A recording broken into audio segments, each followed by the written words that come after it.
Broadcasting from the business capital of the world, this is the Podcast Business News Network. It's always all about gold mine thoughts, right? Coach Barnes joining us here. Excited to have her. Hi, welcome back. How are you? I'm doing well. I'm excited to be here, Jill. Me too. Same here as always. Great conversations. We had a little 2-week or so hiatus, but glad to see you back here with us. And tell us a little bit about what you do. And I know it's going to be a great topic because we always have great conversations. And Coach Barnes is unique. I speak to a lot of coaches, but she, is it genuineness? She's sincere, so positive, and she has her own share of struggles, and she'll be open with you about that. And it's, you know what, she keeps going. She's persistent. So I really enjoy talking to you. So for those that may not know a little bit about you, would you mind sharing? Absolutely. Hello, everyone. Thanks for tuning in to the Recondition with Coach Barnes. I am the founder and CEO of Gold Mine Thoughts, located in Brooklyn, New York, 55 Washington Street, down out in Dumbo, the heart of Brooklyn. And so like Jill said, my coaching service is unique because I cater to not only the professional you, but the entire you. My goal is to help you heal from your trauma, navigate through your thoughts, feelings, and emotions so that you feel the best about yourself and you show up the best version of yourself. Gold Mine Thoughts. Definitely here to help you polish your crown and let that gem within you shine through. Beautiful. Thank you so much. And just to catch up, how are you been? How are your clients? How's everyone doing? I've been pretty well. I definitely took some time. I took a page from my trauma healing book, and I took 2 weeks to really just put a pause, reset, pour into myself so that I can show up again the best version of myself so that I can help clients navigate through their thoughts, emotions, and feelings.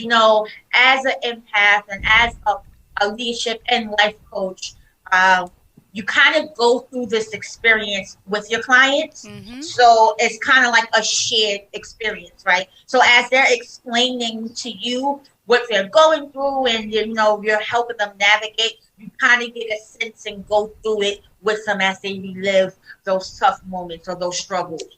So it can definitely be taxing on the soul. It can be taxing on the mind. And so it's important to definitely take time for yourself so that you can reset, work through what you're feeling, and then also shed that weight so that you can have that capacity to both heal yourself and the other person.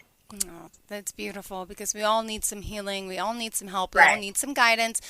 Nobody's life is easy and nobody's life is without struggle, and you're guiding them, you're holding their hand, you're cheering them on. Could you talk more about the process of working with someone like yourself? How does it work?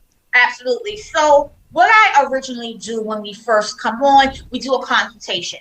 And from the consultation, I do like a risk assessment of resilience between your risk factors and your protective factors. And what that does is it allows you to assess the points in the triggers within you that you kind of need to focus on, or the strengths and the growth. I don't like to say weaknesses. I like to say growths, right? Because all have the ability to dig and tap into that area of growth and elevate it.